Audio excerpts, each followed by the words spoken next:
I'm Jim Collison and live from the Gallup studios here in Omaha, Nebraska. This is Gallup's Called to Coach, recorded on September 11th, 2018.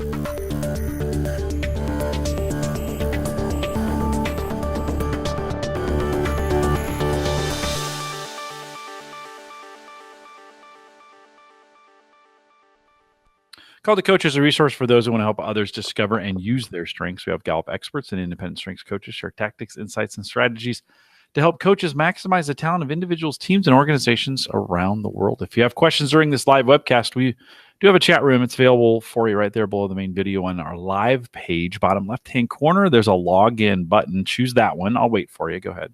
And then choose the guest account. Take out the name where it says guest, or put your name in there. And click submit, and you'll be in our chat room. You can log in with any other social account as well. Great way to ask us questions live, and I'll be watching the chat room during the program.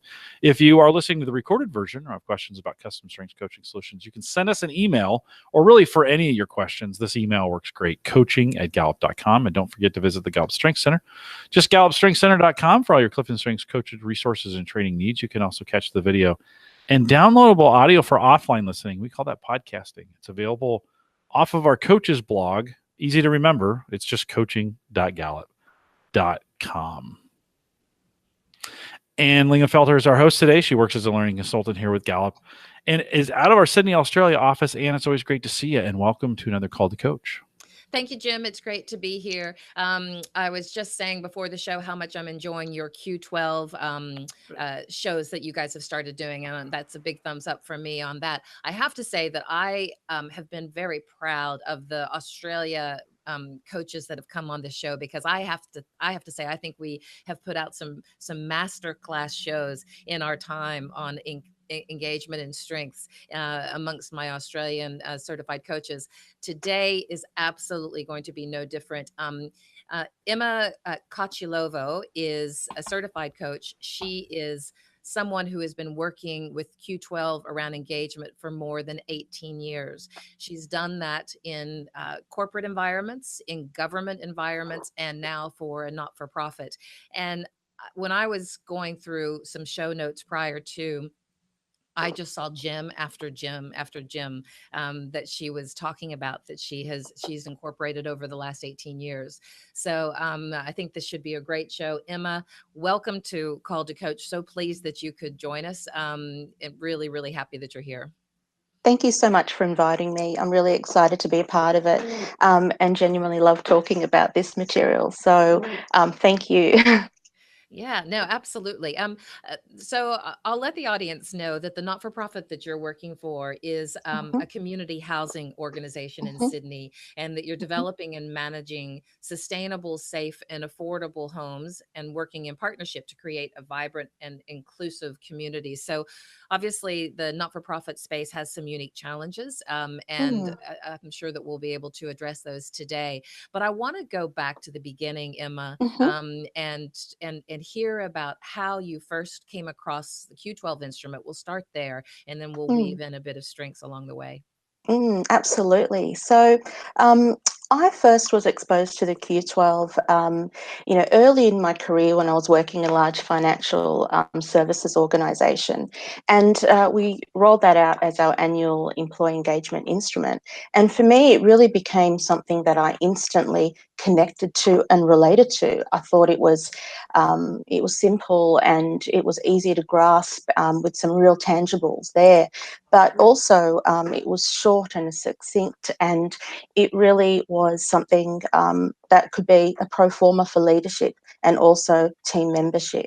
So when we rolled that out, I was very interested in it, and soon after I took a role where I could be working with that instrument a whole lot more, and I was actually responsible for implementing the Q12 across the whole organisation. So that was really exciting, and that's where I truly became more deeply immersed in the theory, and I actually got to spend a lot of time with Gallup team members who were really generous with their time and their expertise, and who gave me so much of that through through that experience. So, we implemented on a very, very large scale with thousands and thousands of employees, and then rolling out the next stage of that, the more important part of the action planning, was really, really exciting as well. So I was involved with that for several years in that organisation and really enjoyed it, and could really see the tangible benefits of the framework and how it really became part of the culture and the vernacular and the language around leadership. So it was really fantastic, and I've been a real passionate advocate ever since. Yeah, sounds like a great opportunity for someone who loves Q12. How Mm, does one person roll out Q12 across an organization where mm, thousands of people are doing it? I mean, mm, how did you, mm, if you were sort of the impetus, how did it grow from there, and how did you manage? Because mm, we often have internal folks or independent consultants mm. saying to us, how do you scale it? Well, things back then were very different to how they are now. So there was a team of us and a dedicated team from Gallup, and we would come together frequently. We had like a project steering group and committee to ensure that we were touching all parts of the organisation, and we trialled different methods of completing the survey well before it was easily accessible online. So we issued paper-based invitations and actually built the master list from scratch, row by row in Excel. So yes, it was a very different type of activity, but we had good, I guess, indications from other organisations overseas who were using it with great success, and that spurred us on, and we continued on for some time. And in my current role, this is the second year that we've been using Q12, and it's really phenomenal the way that the portal and the online access and administration of the survey is possible, and that's been a real fantastic experience here. So, it's interesting because when you're talking about the way you managed it for a large organization Mm, prior to Gallup Access and a lot of the mm, technical solutions that we have now, obviously, everything was going to be more manual. mm, It would have all been very much face to face. There's mhm. certainly still room for that face to face interaction for the actionable, Absolutely, right? And value for that. absolutely. But it is interesting now that we have these technology options. Do you find that there's any resistance within your team to engage with the platform? For people who maybe aren't tech people, Mm, who you may show them, oh, it's got a great learning library, it has mm, action planning, and all of these mm, things that are at your fingertips, but mm, they just don't go there. mm. Look, we are, a tech-savvy organisation, and we're investing a lot of money in our IT infrastructure, and that's really important for us. So, in terms of running the survey online, our team members have been really keen and excited. We've had 90% and 91% participation rate, which is fantastic. However, I'm the super user of the platform at the moment, and what we intend to do next year is to roll out the manager access to that platform. And that was a deliberate strategy in terms of, first, year one was increasing awareness and familiarity with the survey. Year two was actually rolling out more detailed and granular team-based outcomes. And then year three will be where we deploy the platform to all managers so they can then see their history and manage their state of the team conversations and access those resources. But certainly from my point of view, as a super user, I call myself a super user, the navigation through the platform, the ease of customizing the scorecard and choosing key elements to show there is really fantastic. And exporting scorecards in different formats has been really, really easy. And the thing that I absolutely love is that very soon after completing the survey, generating the reports was almost instantaneous. And I feel that closing the gap between when the survey is administered and when we actually share the results and making that as close as possible is really powerful and engaging, and we can maintain momentum. So I really appreciate that, ability through the platform.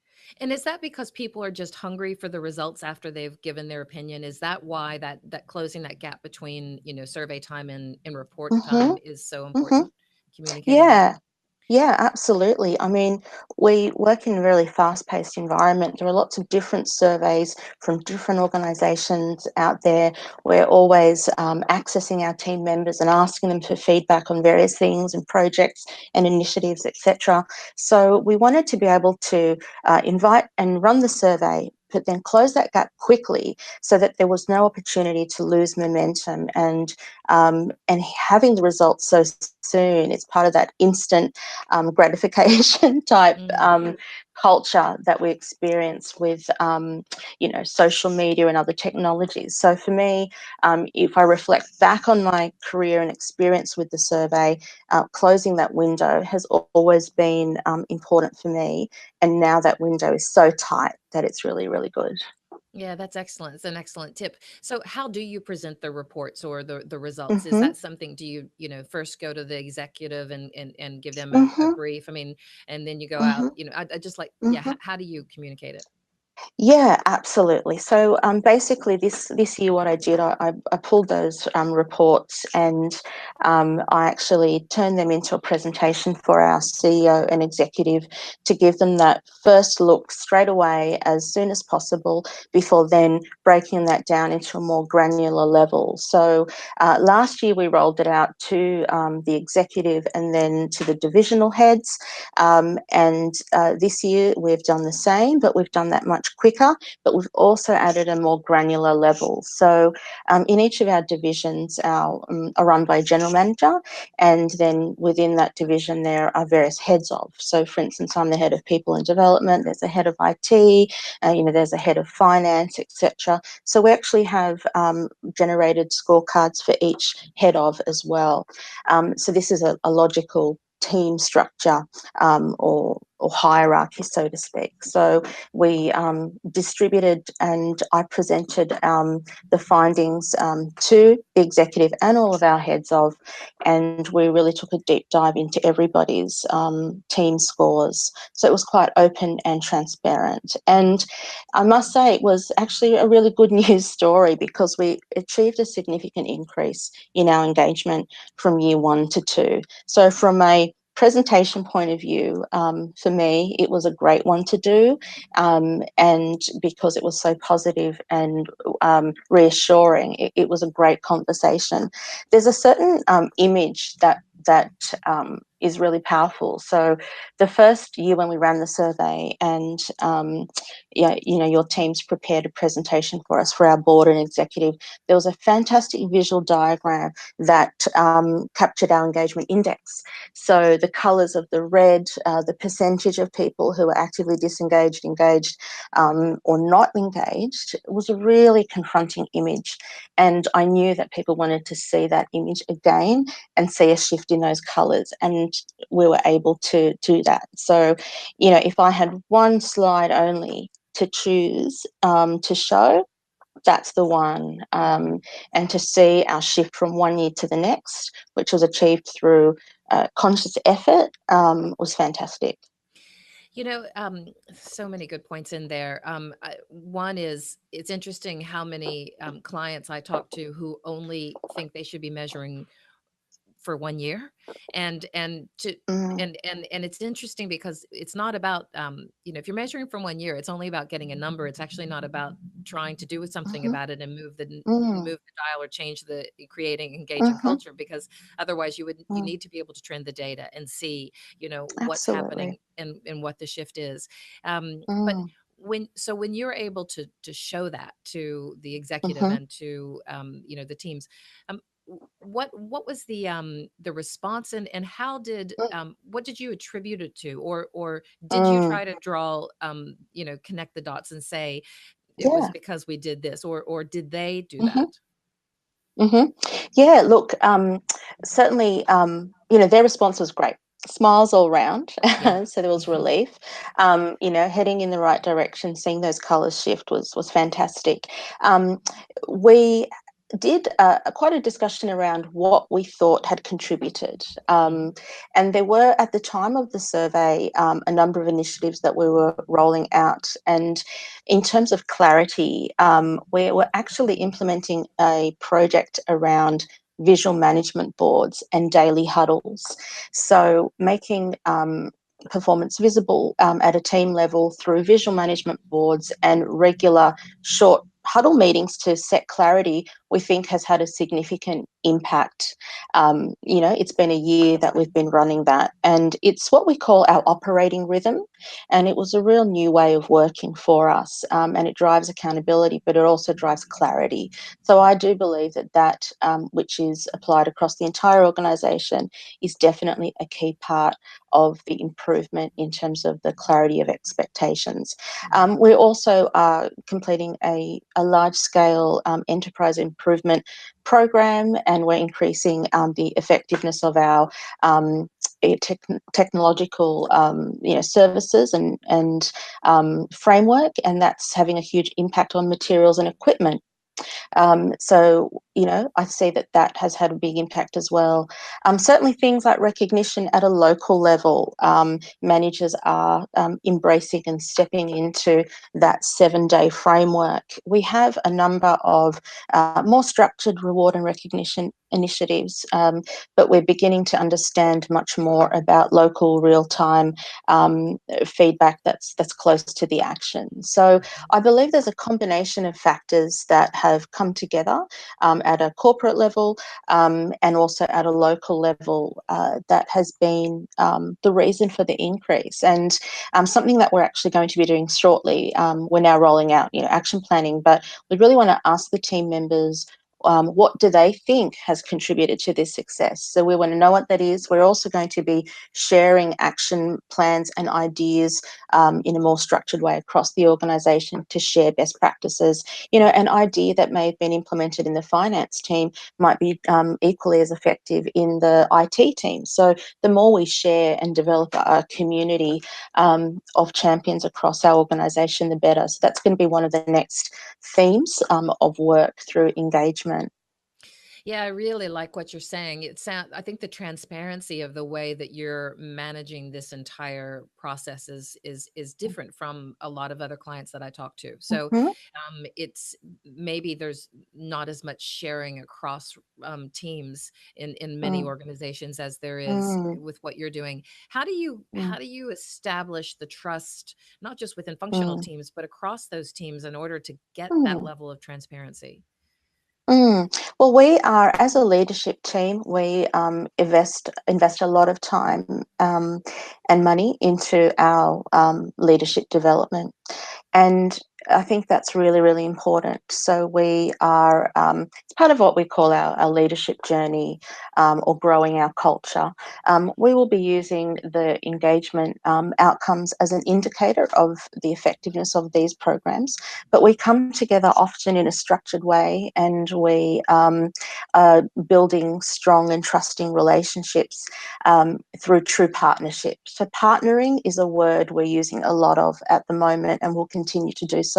Certainly the transparency element, for 1 year now, we've been working within our operating rhythm of visual management boards. Any of us can walk through and join any team's huddle and see their achievements on the board and see what their challenges and issues are and join in. And we're going to be doing that a whole lot more as well. And actually collaborating consciously. There's one question that in the first year of the Q12 for us was a bit of a shock, and that was relating to my colleagues or co-workers are committed to quality. So the partnering theme is something we've really been working on a great deal since the first survey, and that's really important for us, and we see that is really the pathway to success. It's about collaboration. In so many organisations that I'm familiar with or have worked with, we've always complained about silos, and what we're trying to do here is prevent silos being formed, and breaking down those walls as much as possible through true partnership that is equal and trusting. Excellent. It's so many great points, and I love the idea of the huddle boards that are out there for everyone to see, and the accessibility and the transparency of the issues that people are dealing with, and the ability to join any other team's board and sort of put in. It's almost like crowdsourcing, isn't it? But it's also a strengths based approach, because different people are going to have be able to add value in different scenarios. So I do want to be able to get to talk a bit about strengths as we go through this, but I want to keep we're getting some great tips here, so I want to keep going down this road for a little while. So obviously, in starting with a big financial institution, a corporate environment with Q12, then being in a government environment, and now being in a not-for-profit space, how do you? I mean, most not-for-profits don't have the budget or the ability or the resources to focus on things like this. How do you influence the team that it is a need to have and not a nice to have? Well, I love talking about it. So I talk a lot about it. The Q12 and the other Gallup tools that I use that have followed me wherever I go, and a part of what I really believe in. So for me, it's really easy to talk about it because I've personally experienced the benefits and seen the effectiveness of it.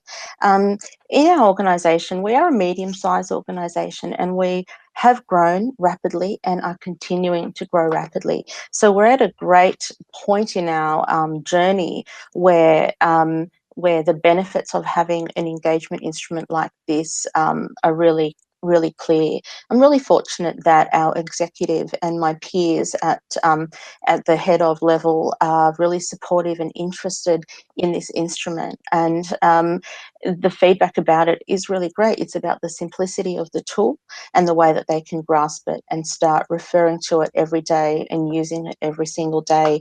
I do describe it as an everyday activity because you can, as a leader or a team member, reflect upon those 12 questions at the end of every day and ask yourself if you've done everything that you can to influence your colleagues' feelings about those items, your team members' feelings, or your own feelings about it. So the fact that it is a two-way activity, sometimes people have said to me, oh, well, it's the manager's responsibility to engage me.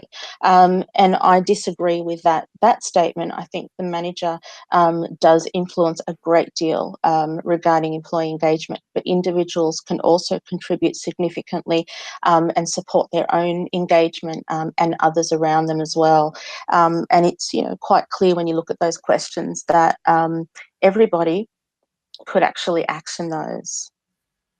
Yeah, absolutely. I was, just to give our audience a bit of context.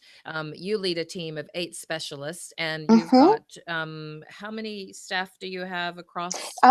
About 180, and we're Okay. actually expanding shortly. We're opening a new office and hiring a new team on the North Shore, and we'll have about 30 extra people there. So we'll be creeping up over that 200 people FTE headcount. So that's exciting. Just a few years ago, we were much smaller than that. So we are growing and evolving, and we're experiencing significant transformation.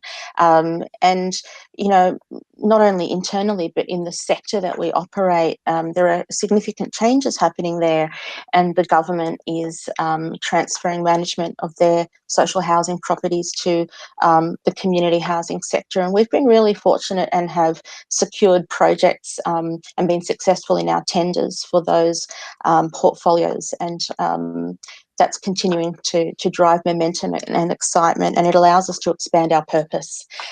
So there's a real heart and soul connection here. One of the things that I guess I have enjoyed seeing through the engagement scores is how strong we are on the items of the mission and purpose of my organisation. somebody cares about me as a person. So those scores are so strong for us, and we're leveraging that and using that to influence the other elements on the engagement hierarchy. But certainly the heart, the care, and the mission and purpose is really strong. Yeah, it's excellent because, some folks think that only in times of trouble or if there's a lot of problems within an organization do you need to worry about engagement and the fear of people leaving. But when you're super successful and growing and winning and bringing new people on, those times of change can also be unsettling. And the need to continue having those conversations and understand how people are doing and continue developing trust is so important. So I love the fact that you're time really focusing on it. A couple of things you mentioned I thought would be great to share. Can you talk about the trick that you use with your respondents as far as making sure that they respond to the survey, because you've got pretty good numbers, don't you? Oh, So I thought that we was great. Can you talk about that? did. Yeah, we're at 91. We're 91%. What I actually did last year is we distributed a chocolate bar to every person on their desk with a note encouraging them to take a break and have a Kit Kat, literally, and then do the survey. And we had great participation rates of over 90 for the this was really important because we wanted to test if our action planning was effective. So in January, we chose a random sample of 50% of every team and deployed the Q12 to them. And we had over an 80% response rate to that survey. And that showed an increase in engagement in every division as well. So having that little indicator that we were on the right track in January further created more momentum. And then we achieved even more significant increases as shown from our survey in June. So having that pulse check and the ease of being able to administer that pulse check made a really big difference. And that's, again, one of the benefits of the online portal. Simple and easy to do that and get that instant feedback about how we were progressing. Yeah, excellent. I know you also make a point of communicating about the survey ahead of time, and you really get your CEO and leadership team to reinforce the importance of it, right? And Absolutely. can you talk a bit about that, and also a bit about how much information on the items themselves you tend to supply prior to? Absolutely. So yeah, look, this is an activity that's very well supported by our board and our executive and our CEO. So the CEO and the general managers very strongly reinforce the messages and the importance of the survey and how valuable it is if we all participate, because that's when we get the truly accurate feedback. We have our organisation more about that. But last year, our first go at it, we were very deliberate and did not communicate or educate a great deal about the survey.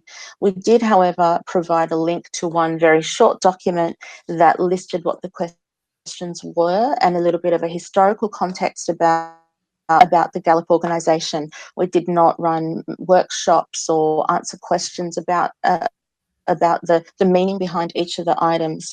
We really wanted to make it a pure and accurate and authentic outcome and let the team members interpret the questions in the way that they felt was right for them. What we did afterwards, though, is start talking to them about the questions and understanding from them what factors they considered in making their responses. And look, it wasn't a surprise to me, and it's probably not a surprise to any other users of Q12, that the question about the best friend at work absolutely, hands down, always generates the most amount of chatter and questions. And I can really confidently answer all of those, I think. But absolutely, familiarity with the questions has increased. And as we continue on the journey, we see it as a long-term activity. We'll continue to provide additional resources and material and content to our managers and team members. Do you have any communication with managers in advance and say things like you're not allowed to stand over your team members' Mhm, shoulders while they're doing this, or you're not mhm, allowed to tie this, to their remuneration, or to, do you know mhm, what I mean? How do you mhm. manage Yeah. the good manager behavior around a survey Mhm, like this? mhm. Mhm. To be honest, we haven't needed to do anything like that. Integrity is one of our organisational values, and I didn't ever have any concern about that kind of behaviour happening at all. I mean, we're a relatively small organisation, and my team and I, we're connected and visit all our sites, and we hear the word on the street. And it's that undercurrent of information, that we are fortunate enough to have access to in our HR roles. So we've never experienced anything like that in the last 2 years of running the survey. We certainly don't tie this to remuneration in any way. What we want to do is ensure that it is, true and authentic and valid, and make sure that we genuinely respond to the feedback that we receive and view that as a gift. It can be confronting for managers when they see their results and they may be lower than what they had hoped, and that can cause some concern for them. But I encourage people to take the results seriously, not necessarily personally, and to move forward from that point and use it as a gift, but have the conversations and understand why. I encourage people to move quickly from the analysis of the numbers and over into the discussions and the conversation. So the quicker we can move in that direction, the better I think the outcomes are.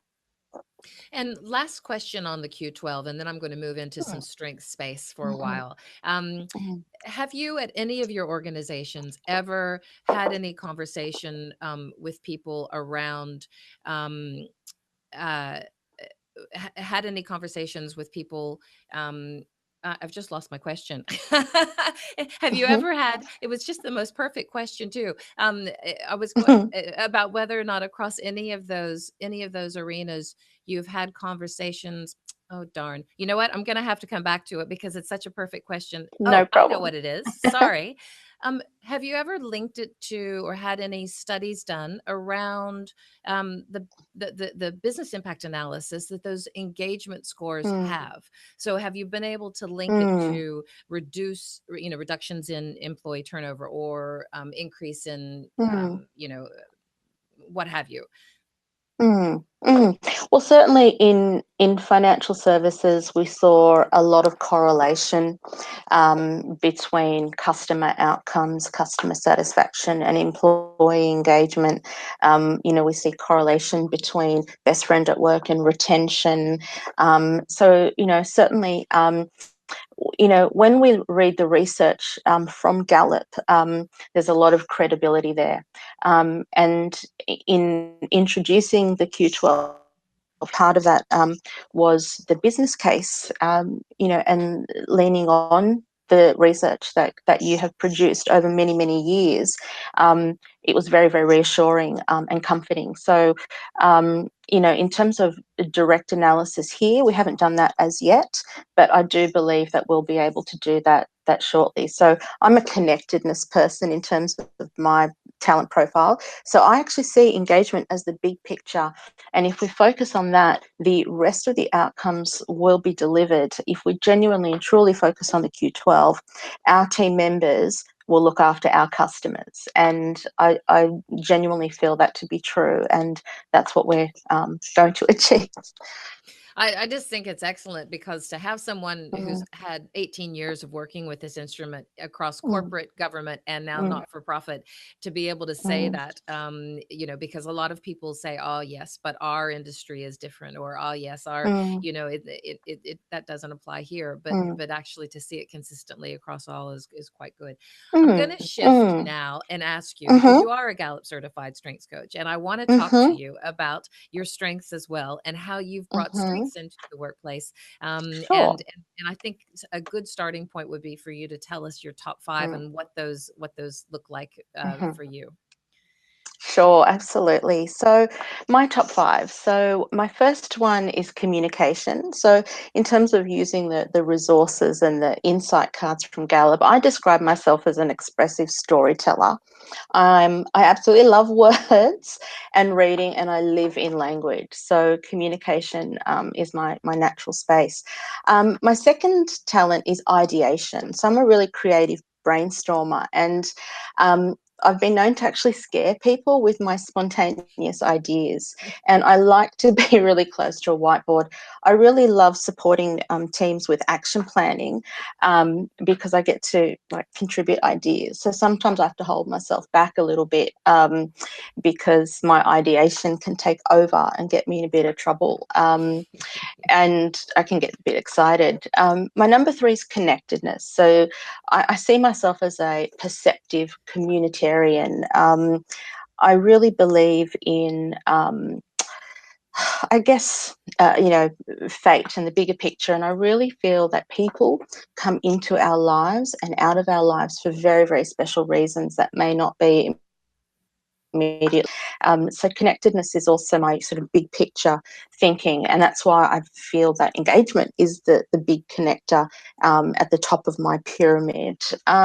My next one, number four, is empathy. So I'm an intuitive listener in my role in HR for a very long time. Empathy, I've called upon my empathy a lot, and I've had a lot of opportunities to do so, and I think it's a really trusting space. I think truly listening to others deeply is one of the most privileged and respectful things that we can do. So that's how I feel about empathy. And finally, my number five is positivity. So I'm a generous encourager, and I feel that there is good to be found in every situation if you search enough for it. So I'm really fortunate in my role. I get to apply these talents every single day, and that explains why I love to work. So my personal journey with Clifton Strength Finder has been really wonderful. So many years ago, probably over 12 years ago, I was first introduced to the tool. And as I did that assessment and began reading my report, it really gave me a sense of validation. It confirmed what I already knew deeply about myself, but it packaged it and put in a framework for me that made it valid. And it really triggered a process of deep self-discovery for me. And from that point on, I became very discerning about my efforts where I searched for work and career steps. It was really important for me to find roles and opportunities that would allow me to use my strengths and be happy, and that's what it's given me at a personal level.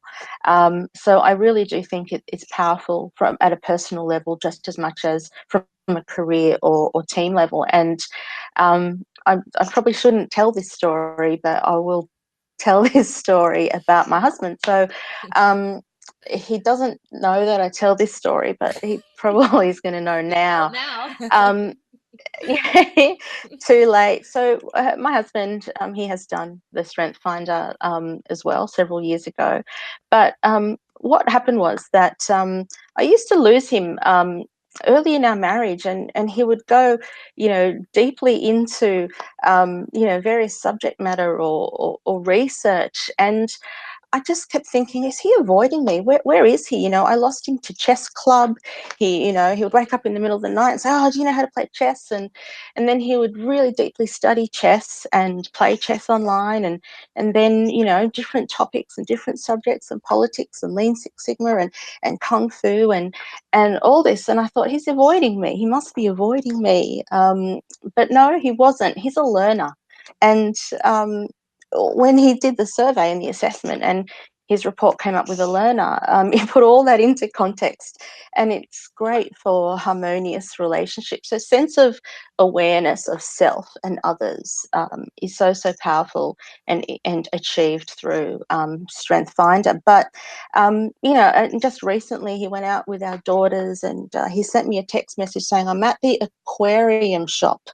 I thought, oh no, here we go again. he's going headfirst into an aquarium journey. And yes, he did. And he has come home with many accessories and tanks and pumps and filters and sea life. And he very intense learner, and that became clear after doing Strength Finder. But my husband and I have 3 daughters, and they are 7, 12 and 15, and our 2 elder daughters have done the profile, and it's really changed the way we parent. It's so I think that in today's world where we're looking at social media and there's so many images of perfection that are curated, I think it's hard for young people. And I really want my daughters to feel that who they are and being who they naturally are is enough. And it's not just enough, it's actually awesome. So my husband and I, we use the knowledge that we have about their profiles and their unique and special differences and commend them for those things. And I see that really as a wonderful way to parent personally. Yeah, absolutely. That is just fantastic. I love both of those Mm, stories. mm, What about in the workplace? How have you brought strengths into your current mhm, workplace? And did mm. you use it at any of your prior jobs as well? Yeah, look, since I was introduced to it over 12 years ago, I've taken it with me everywhere Mm. and spoken to many people and encouraged people to take their own step towards that. But what I've been doing here at SGCH is a little bit different. So I wanted to introduce Strength Finder because of the profound effect it had on me, and I wanted to share that with others. But I wanted to do it in a safe way and in a way that was a combination of push and pull. So at the start, through the many conversations I had in my role with individuals about their roles, their careers, and their development and aspirations, if I felt there was an opportunity there to suggest Strength Finder, I would do that, and then I would purchase a book and give it to that person. And that was really like planting a seed. So then I would debrief them one-on-one and talk to them about their profile. Then that would spread and somebody else would ask about it. And then a team manager might ask about it. And then, what we've then achieved is both a pull and a push. So what I'm doing now is actually, we're about 50% of the way rolling out Clifton Strength Finder to the whole organisation. And what I do is debrief as a whole with the whole team, and then also offer one-on-one coaching and support. But when I say we're 50% of the way, we're actually 50% of the way in terms of the name it phase of the process. So, we acknowledge that, developing strengths is not a rapid overnight activity. It can be the work of a lifetime. And so we're really, investing time into having the discussions about naming and claiming our talents. And it's really amazing to see the instant reaction that people have when I talk about, a sports analogy and how playing to strengths is so critical to a team winning. I often use an example of soccer where, on grand final day, I don't think we'd ever substitute the goalkeeper into the midfield position. We just wouldn't do that. So why do we do that for ourselves? And that can be a really powerful analogy. And I use it often and it works. But when we reflect upon perhaps our upbringing, our education, our previous experience with performance management processes, it becomes clear that, yes, we've always been trying to find weaknesses and fix those. And this is so different, yet it makes so much sense. And it's so positive and safe. So people feel genuinely safe in this space and validated. Yeah, excellent. I love that. So, and you introduce it to them when they come on board, don't you? And Yeah. I mean, and also Q12, right? Absolutely. So when we have induction and orientation days for our new employees, it's a one-day workshop where they come together and they meet each other. They learn about the organisation. They meet our executive. They also travel and visit some of our properties and the customers who we serve. But a part of that day is also about Strength Finder and Q12, where I come to the group and I present them all with their with their hardcover book, of course, but I also talk to them about our method of engagement through the Q12, and also our genuine desire and willingness to learn about them. Right. So know me, and that's what Strength Finder is all about. I want our new team members to know that we care about who they are as a person and a unique and talented individual before they are any role or any seat in a team. So it's really important that we establish that straight up front. We want to know about them and who they are.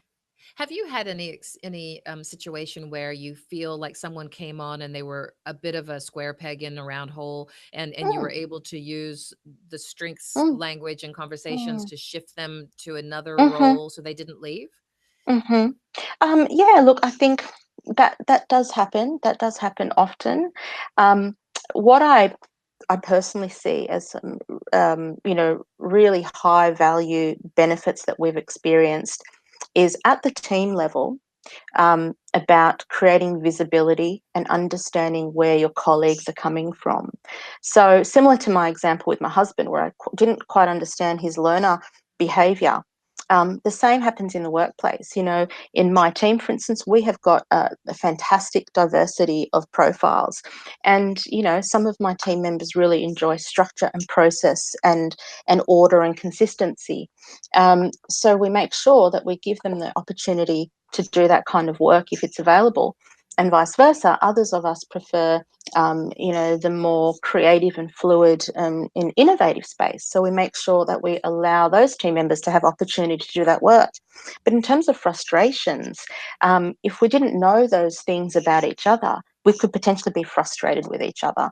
But because we have that understanding and awareness now, it really neutralizes that, and it creates really strong relation. And that's really the power of the combination happens. Excellent. That's really good. I think when we look at some of the, you obviously have a great knowledge and fluency with Gallup strengths and engagement. Are there special tools or activities or things that you use that are sort of your go-to things that you would say you use all the time? Oh, absolutely. Yeah, absolutely. So obviously my first tip I've mentioned before is using the hardcover book. I love that. My second thing is through the Sorry, accreditation. can you say why that matters as opposed to just Oh, purchasing a code for them? yeah. The reason I've got it here, evidence. Hmm. I like giving somebody a tangible item, so that they can have a look through the book, understand the context, and then make a decision about if they want to jump on board or not. But giving them something tangible has been really effective, and it sits on their desk. Other people ask them about it. I will ask them about it when I see it on their desk and ask them how they feel about it. So I think that the tangible nature of the book allows for that to happen easily. But through the accreditation program, the resources that come with that, I found a fantastic, really, really superior. But it also gives the facilitator or the coach a lot of items to choose from and to experiment with. So something that I have tested out with our workshops at a team level are certainly the cards, and I've just got them here, like these, the theme insight Right. cards. These are fantastic. That really helps with the naming and claiming, because it brings it to life for individuals. So that is really effective. And I often get asked over and over again for people to have a look at those. The other card resource that is also really fantastic are these ones, the theme dynamics, where individuals, examine both sides of the card and determine which words resonate with them, and that becomes their unique brand. So even though there might be three of us in the team who share, individualization, for instance, we would all choose different ways to own that talent. But the other thing that I really enjoy framing is, I guess, the 5 guiding principles that I start my workshops with around, themes being neutral, themes are not labels, that we need each other and that our differences are our advantages. And absolutely, the one that for me is the most important is that you always start with positive intent. Yes. And that's how you create the safety. Some people might not be comfortable with their profile. And I think that I always give people the choice of whether they want to be part of it or not. And I very, very rarely get resistance, because I introduce it in a safe way where people can choose to opt in at a time and at a level that they're comfortable with. I do often get asked questions such as, how do I change my profile, or why don't I have this talent? And they're questions that probably a lot of coaches get asked all the time. Emma, how do you deal with being, running HR, head of HR, and also a coach? I mean, how do you, navigate that sort of tricky territory? Yeah. It is actually a very tricky territory, and it's even made trickier with my own talent profile of empathy in there. Um, because we are a relatively small organisation, and in my role in HR, I've had many conversations. I know a lot of our team members on a quite a detailed and personal level, and I might know things about their personal life or their relationships or their hopes and dreams, their performance, etc. So when I coach them, I have to take care with which hat I'm wearing. And sometimes it can be easy to fall into a counselling or mentoring space rather than staying very much in that coaching space. So whether I'm asking the questions or giving the answers. So I have to be mindful of that. And I also have to check myself in terms of my empathy talent, in making sure that that isn't misfiring as well. So, it's quite difficult sometimes with certain individuals. And that's, I guess, something for me that I'm very mindful of, and I want to continue to develop and, mitigate. Yeah, fantastic. Jim, do I have time for a couple more questions? Yeah, fantastic. So I'll wind it down with two. One would be, Mhm. what would you say are the unique challenges and opportunities that exist in a not-for-profit environment? So a Mm, lot of my clients are from a not-for-profit space, and I know mm, that there's a lot of, certainly mission and purpose is typically high. mhm, Resources and budget and all of that can be really low. mm, Um, mhm, what do for those who are out there in not-for-profits who are wondering mm, if this is something that would be useful for them, what would you say? mm. Um, yeah, I mean, I could talk about that for a little while. Look, you're absolutely Mm, right. The mission and purpose and the alignment to our vision and mission is very, very strong in our organisation, and that's what I would expect to see in other not for profits. There's a challenge. You're right about the challenge in terms of the financial components and the budgeting. So what we've got to balance is having that social and welfare heart, but actually operate with a commercial mind, and make sure that we do run the business in a way that we can, you know, ensure that we are sustained for the future. It is a difficult thing to balance and maintain at all times, but I think that using the Q12 and the Strength Finder instruments are really powerful, and it actually then harnesses the heart and soul in the organisation, and uses that to propel us forward. So, the customer focus in our organisation is very, very strong, and that's why the people are here, because they are having such an impact on individuals in the community who are very vulnerable. mm, So, there's a great deal of respect we have for our team and the work that they do, and how difficult that can be on a day-to-day basis. We've actually recently invested in an activity called social work supervision. It's a model that the social work sector uses, where team members debrief with a professional social worker, and it helps them to cope with the emotional weight of some of the things that they deal with. And that intervention directly relates to cares about me as a person. So it's really, really important. Like I said earlier, if we care for our team will be able to continue to care for our customers, and that will allow us to continue to grow and develop and expand our purpose and our vision, and continue to make great places for everyone. So that's how I see it. Excellent. Well said. Mm. Look, last question then would be, what should I have asked that I didn't ask, or is there something that you want to say that we didn't touch on that you think is important to mention? Oh, that's a good question. Yeah, I mean, there's a lot of things I could say to that. I think that understanding that the Q12 and the development of strengths is a long-term activity is really, really important. And it comes through conscious design and investment. And the information that you can extract from these tools really is a gift.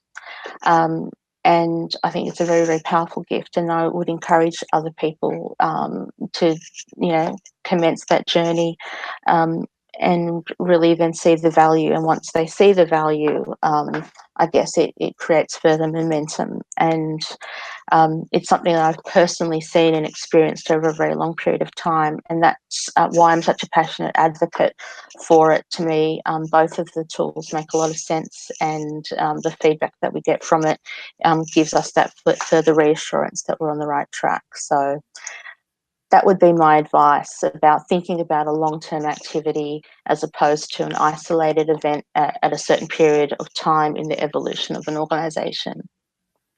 Excellent. Emma, you did not disappoint. Absolutely fantastic from start to finish. Don't you think, Jim? Another masterclass from Australia. I do agree. You guys are doing pretty Oh, well. Yes. You guys do kind. pretty Too well. kind. Good indeed. And it takes great questions as well. So you did great. Mm-hmm. So thanks for coming on and for being our guest. I appreciate it. I'll remind everyone. Thank you. We'll remind everyone to take full advantages of all the resources we have available at the Gallup Strength Center. Just gallupstrengthcenter.com. Send us your questions or comments. If you'd like to be a guest blogger, we mention this at the end of every one of our webcasts, that you can send us an email, put guest blogger in the subject line, and send us your ideas or fully formed blogs. We're looking for those. You can send those to coaching@gallup.com. Don't forget, you can also catch the recorded audio and video of this program, as well as all the past ones. They're all available for you on our coaches blog. Just go to coaching.gallup.com. We talked several times about being a certified strengths coach. If you're interested in getting more information about that or see a list of all the courses that lead to that, you can do it on our courses page. Just go to courses.gallup.com. Or if you have questions, you can send us an email at coaching@gallup.com. Don't forget to join us on our Facebook group as well. About 12,000 of us out there. We're reaching almost 12,000. If you'd like to join in that group, you can find us on Facebook, facebook.com/groups/call2coach. We'll get you there as well. We'll be back with another Call to Coach. We want to thank you for joining us. If you joined us live or you're listening to the recording, thanks for listening. With that, we'll say goodbye, everybody.